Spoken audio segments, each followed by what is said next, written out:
কিছু কিছু মানুষ আছে তাদের রুচির কোনো পরিবর্তন হওয়ার সম্ভাবনা, তারা দেখতে পারে। কিন্তু মুসলমানের ঈদ মানে হলো তাকওয়া, মুসলমানের ঈদ মানে দান সদাকা, দানের হাত প্রসারিত করা। আর তারা আমাদেরকে শিখায় ঈদ উপলক্ষে অমুক সিনেমা মুক্তি পাবে, ঈদ উপলক্ষে অমুক পরিচালকের অমুক অভিনেতার অমুক অভিনেত্রীর নাটক মুক্তি পাবে।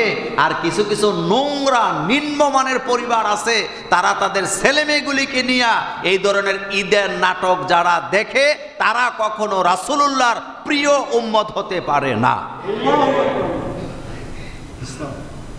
কিছু কিছু পরিবার আছে এগুলো এত নোংরা, মা বাপ 14 গোষ্ঠী মিল্লা এই যে ঈদের সময় সিনেমা দেখবে, নাটক দেখবে, আল্লাহ আল্লাহ রাসূলের কথা ভুলে যাবে, গান বাদ্য করবে, বাজনা বাজাবে, গান বাজাবে। এই পাপ করার মতো পরিবার আমাদের